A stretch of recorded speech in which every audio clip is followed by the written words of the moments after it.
সভাপতি, গোদাগাড়ী উপজেলা vice chairman, সাবেক ভাইস চেয়ারম্যান অধ্যাপক কামরুজ্জামান ভাই, অধ্যাপক কামরুজ্জামান ভাই। ইন্নাল হামদুলিল্লাহ সালাতু ওয়াসসালামু আলা রাসূলিল্লাহ।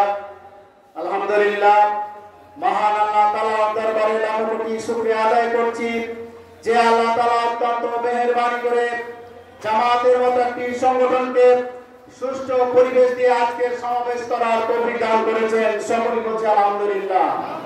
দুরূদ এবং সালাম পেশ করছি আমাদের প্রিয় নেতা, যিনি মানুষকে শান্তি দিয়েছিলেন, কল্যাণ দিয়েছিলেন, মুক্তির পথ দেখিয়েছিলেন, যিনি একটি সফল ইসলামী রাষ্ট্র কায়েম করে মানুষের ঘরে ঘরে কল্যাণ প্রতিষ্ঠা করেছিলেন, সেই রাসূলের প্রতি দুরূদ পাঠ করছি। সকলে বলি সাল্লাল্লাহু আলাইহি ওয়াসাল্লাম।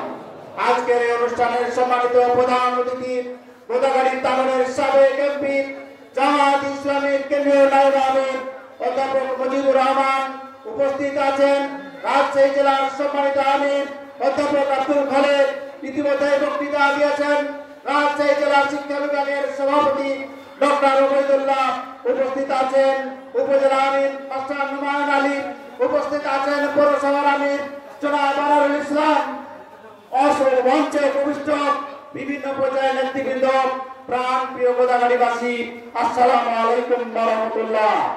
আজকে অত্যন্ত দুঃখের সহিত জানাতে হচ্ছে 5ই আগস্ট বিপ্লবের পরে ছাত্ররা যে ঘোষণা দিয়েছিল উই ওয়ান্ট জাস্টিস, জাস্টিস ক্রাইমের জন্য এত মানুষ হত্যা হলো, খুন হলো, গুম হলো, চোখ দিল, কান দিল, হাত দিল, তাদের বিনিময়ে এইভাবে রাজপথে আবার আন্দোলন করতে হবে, এটা আমরা চাইনি। কিন্তু আজকে চাইতে হচ্ছে কারণ আজকে চুক্তিসঙ্গত 5টি কারণে আজকের এই সমাবেশ।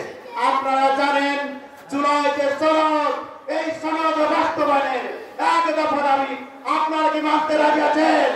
আপনারা কি দাবি পূরণ করতে চান? আমাদের দাবি জুলাই সনদ বাস্তবায়ন করতে হবে। দ্বিতীয় দাবি হচ্ছে যারা ফাঁসির সরকার, যারা ফাঁসির সরকারকে সহযোগিতা করেছিল সেই সমস্ত জাতীয় পার্টি সহ সকলকে আজকে বয়কট করতে হবে, তাদেরকে নিষিদ্ধ ঘোষণা করতে হবে। আপনারা দাবির সাথে রাজি আছেন?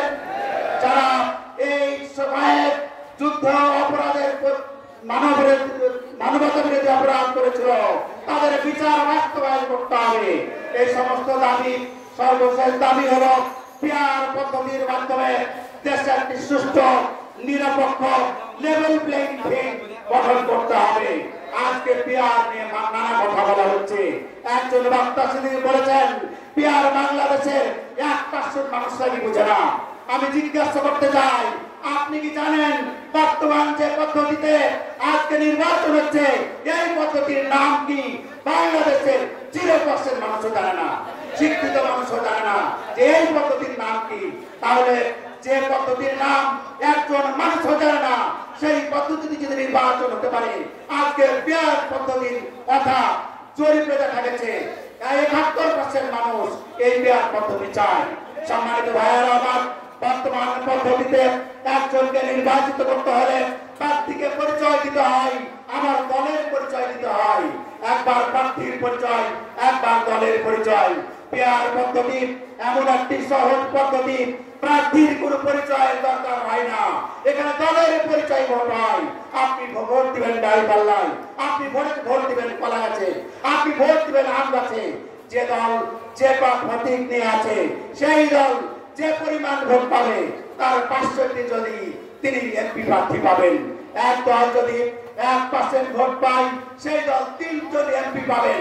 সেই দলের প্রধান ব্যক্তি যারা সংসদীয় নির্বাচন ঠিক করেন, প্রার্থী ঠিক করেন, তারা নির্বাচন কমিশনে তালিকা জমা দিবে কি কোন 3 জন তাদের এমপি হবে। এই সিস্টেমে সহজ পদ্ধতিতে যদি নির্বাচন হয় তাহলে কোন প্রার্থী নিজে এই জুলুমবাজি, চাঁদাবাজি, ভোট ডাকাতি সহ এই সমস্ত কাজ করার জন্য কেউ কাজ করবে না। সবাই দলের পক্ষে কাজ করবে, দেশে একটি সুষ্ঠু, নিরপেক্ষ নির্বাচন হবে।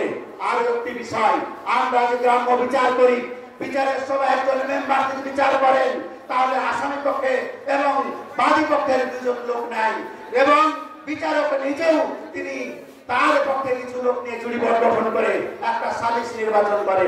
যখন কোন দেশের সরকারের পতন হয় তখন সব দলের লোক নিয়ে একটা অন্তর্বর্তীকালীন সরকার নির্বাচিত হয়, তখন যদি দেশ চলতে পারে। যখন ওই বিচারটা হয় তখন সুষ্ঠু বিচার হয়। আজকে যদি পিয়ার পদ্ধতিতে নির্বাচন হয় তাহলে যারা 1% ভোট পাবে, যারা 30% ভোট পাবে, যারা 25% ভোট পাবে, বাংলাদেশের সব দলের প্রতিনিধিত্ব জাতীয় সংসদে যাবে। সব দলের প্রতিনিধি যদি জাতীয় সংসদে যায় তাহলে তারা তাদের নিজেদের দাবি তারা আদায় করতে পারবে। এককভাবে ফ্যাসিবাদ কায়েম কেউ করতে পারবে না। এই সহজ পদ্ধতিতে তারা কাজ করতে রাজি হচ্ছে না। এই কারণেই তারা যেহেতু জুলুম করে, অত্যাচার করে, তারা যদি চাঁদাবাজি করে, এইগুলো বন্ধ হয়ে যাবে। এই জন্য এই দাবির পক্ষে তারা কথা বলছে।